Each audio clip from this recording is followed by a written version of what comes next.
Bonjour à tous, voici l'histoire de Patouche la mouche. Il était une fois une petite mouche qui s'appelait Patouche. Elle habitait une bicoque plutôt cracra où elle ne devait pas souvent faire le ménage. Mais comme elle n'était pas d'une nature propre et ordonnée, elle s'en accommodait très bien.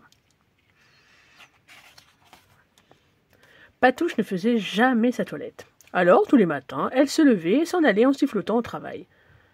Un drôle de travail, ma foi, qui consistait à fouiller dans les poubelles de ses voisins. Elle dénichait toujours au milieu des détritus de vieux bibelots pour décorer son intérieur et un tas d'autres bricoles qu'elle retapait. Une fois le devoir accompli, pour prendre son repas, elle s'installait sur de gros pâtés qui sentaient extrêmement mauvais et dans lesquels il valait mieux ne pas mettre le pied. Puis elle rentrait chez elle en chantant « Je m'appelle Patouche, c'est pas de ma faute si j'ai l'air louche, et je suis pas une fine bouche, pourtant je suis une bonne souche, une vraie petite mouche. » Et elle s'endormait sagement dans son petit lit crasseux, sans bien sûr avoir fait sa toilette. Mais le problème de Patouche était ses voisins. Ils ne l'aimaient guère et aucun d'entre eux ne lui adressait la parole. Mireille l'abeille la trouvait bien trop sale pour la recevoir. Le moins que l'on puisse dire, c'est qu'elle ne sent pas la rose, disait-elle à Siméon le papillon.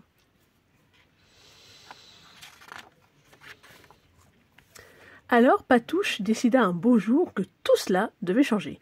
Elle commença par prendre un bain, se lava de la tête aux pieds, se brossa les dents et pour finir mit un nœud dans ses cheveux. Patouche, qui ne ressemblait plus vraiment à une vilaine mouche, devint plus fréquentable aux yeux de ses voisins. Il faut savoir qu'elle avait renoncé à fouiller les poubelles et qu'elle ne mangeait plus de ces choses qui sentent affreusement mauvais et dont il ne faut pas parler en société. Les crottes, le caca, etc. Mireille l'abeille fut la première à l'inviter à prendre le thé. Patouche mangea beaucoup de miel, but tout le thé et essuya ses pattes toutes collantes sur la nappe de Mireille.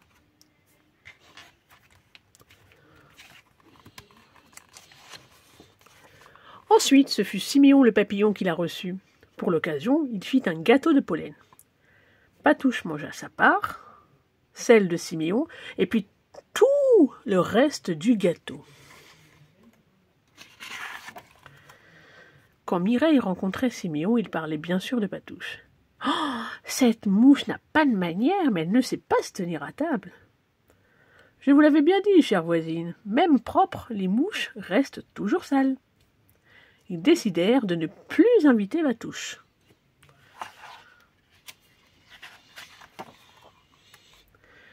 Comme notre pauvre mouche voulait plaire coûte que coûte à ses voisins, elle se mit à les imiter en butinant les fleurs du jardin.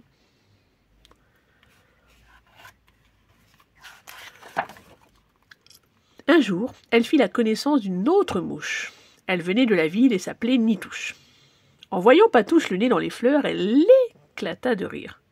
« Ah, je n'ai jamais vu de moucheron aussi ridicule et qui sente aussi bon, » fit-elle en faisant une grimace. « Allez, viens, je t'invite dans mon restaurant préféré. Ils ont toujours des poubelles pleines de choses délicieusement dégoûtantes. »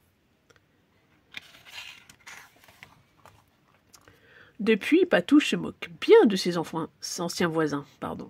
Elle habite la ville avec Nitouche et a repris ses bonnes vieilles habitudes. Alors, si vous ne voulez pas la déranger, rien de plus simple. Ne mettez pas les pieds dans ces choses qui sentent extrêmement mauvais et que les toutous déposent sur les trottoirs. Et voilà la fin de l'histoire. N'hésitez pas à venir liker et surtout à vous abonner. Merci et à la prochaine.